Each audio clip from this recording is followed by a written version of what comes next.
What's up, AP? Hey, Matt. How you doing, man? Good to see you. Good to see you too. Yeah, I know. From LA, Lower Alabama. Good to see you, man. Good to see you, Matt. Say, Mac, outside of the obvious trying to win the game today, Mm. what were some of the important things you were trying to accomplish in your first week?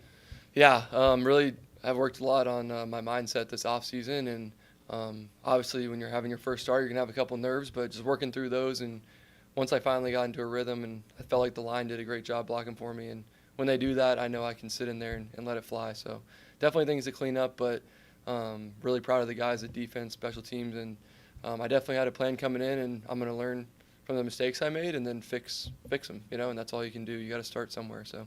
Mackie, you mentioned the nerves.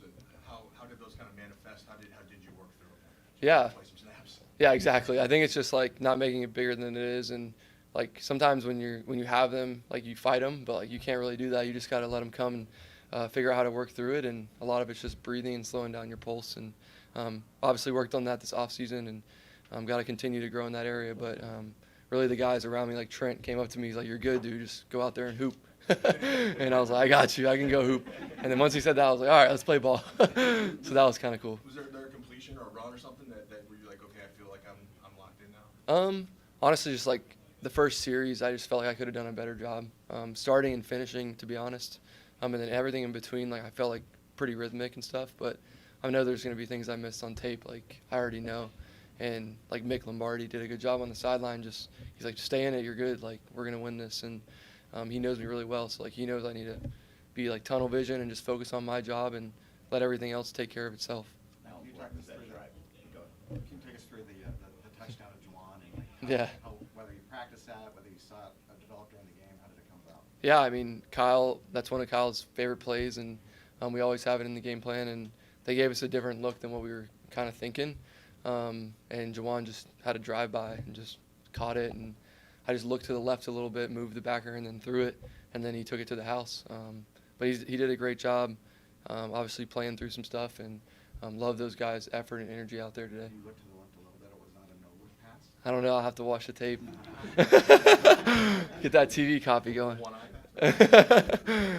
Ask Pete. How important was that drive right before the half? Obviously, it created some separation, a lot of confidence going into the second half. Yeah, we talked about it in our meeting with Kyle, and the middle eight is what everyone calls it, right? So obviously it came out. I didn't start very fast, but I felt like the guys did a good job just having my back and like, hey guys, let's double up here and see what we can do.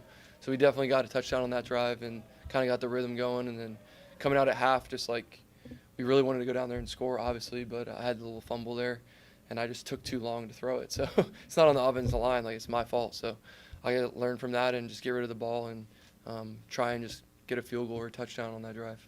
Mac, it's not to be too dramatic, but I mean, when you become a backup quarterback, your next shot isn't guaranteed. I guess how nice is it to have a moment like this, after having success previously?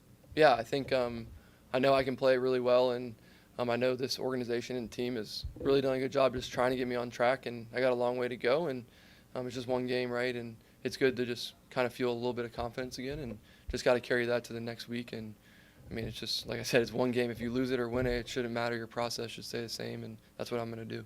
When you touch on this as far as getting comfortable, but was there like a specific throw or moment where you're like, I'm into this, and maybe some of that confidence was there? Yeah, we kind of talked about it earlier. I don't know if you were in here, but I think Trent just came up to me. You're good. And he was like, you're good, you're good. He was like, you guys can fight each other.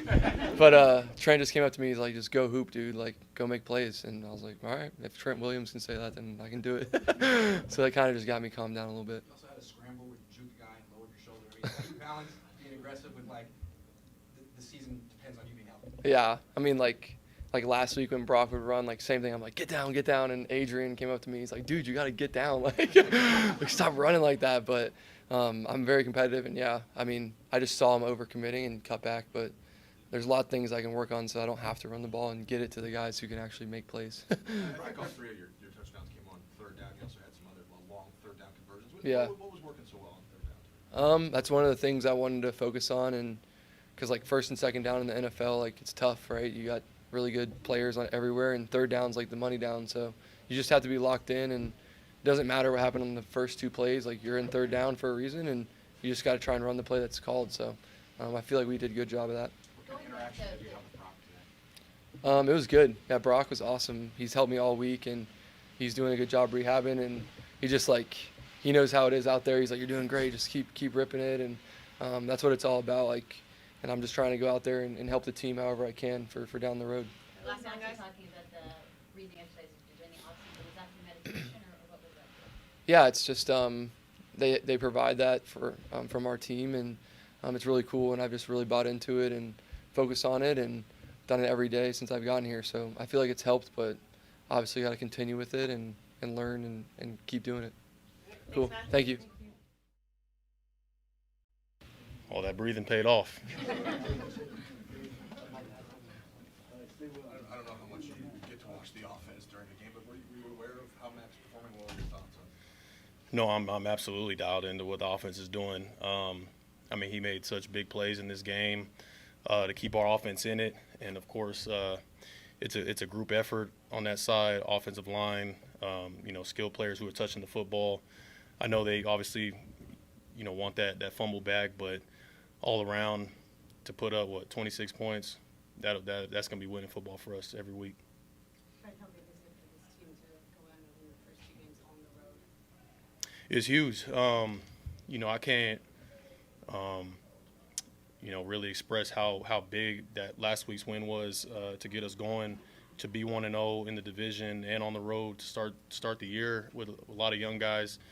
We knew we had a huge test ahead of us this week, especially with some guys down on the offensive side, and that didn't change our preparation in any way. It was just an understanding, right? I think you got to pack your defense on the road, and so there's so much to clean up today. I was frustrated as heck to let up 6 in those moments, especially long drives where we should have been off the field. But man, you love to clean it up after a win. Can you take us through the last drive, Fred? They were chipping away at the 5-6 yard throws, and then you had your pass breakup and then Huffs. What was going on that drive? And is there any flashback to Seattle where they got you all back down the red zone? Yeah, no, I think the biggest thing in those moments is, man, nobody has to be Superman. They're the ones that got to be Superman in those moments, right? They're the ones that got to try to chunk us down the field all the way to eventually score a touchdown. It's not even, they weren't even trying to, it's not a field goal situation. They're trying to get a touchdown, right? So all the pressure's on them. Let them catch those 3, 4, 5 yard catches. Make him play quarter. It's a young quarterback. We have tons of respect for Spencer Rattler, right? We spoke on that before the week, but for a young player, it's hard for him to really dice a defense, as talented as ours, to really go all the way down the field, and especially without a run game. I think the run game throughout the game allowed them to continue drives, and obviously silly penalties kept them in the game on some of those drives. But we made the plays when we needed them, and so happy for Bryce, man. That was such a big play at the end, and always find a way. Can you walk us through the forced fumble and the recovery that you had, what you saw, how you were able to get that? Yeah, I mean, just all day they wanted to get 41 in the flat, with space. I mean, he's such a talented player with space, and you saw today with some of the tackles that he was breaking. But I think Tig did a great job of getting out there and wrapping him up. And, I mean, the dude is crazy. He had the ball way up here, and so I came in thinking I'm going to catch the ball when it flies off his head. And then last minute, as I'm arriving, there was moments in that drive prior where you see it on the tape, I'm trying my hardest to find an op, and I told those guys, I'm like, bro, it's coming, just give me an op. And then that was the moment. Time just kind of slowed down. I was able to punch it out, and I knew for a fact he was still up. So I'm like, hey, we got to come on. And that's why they didn't show it on the – No, I did not tell Kyle. Kyle, he makes all the decisions, right? So, but I knew for a fact they didn't show it on the big screen for a reason. So I'm like, hey, we gotta see that thing one time, right? So it's good. When you get Two more guys? punts late in the game by Morstead that you're down 7-10, that raised the energy level of the unit, or does that have an effect on you guys? No, absolutely. I think I'm so happy for Timo, man, to come back to his hometown and make such huge punts in those moments where we needed it. I think the field position battle was just as big, as the turnover battle, right? To be able to hold him back there, so then our defense can play backed up and put the pressure. It puts the pressure on the offense, especially late in the game. There, huge punts. You mentioned not Last needing one? like superheroes on your guys' side, obviously.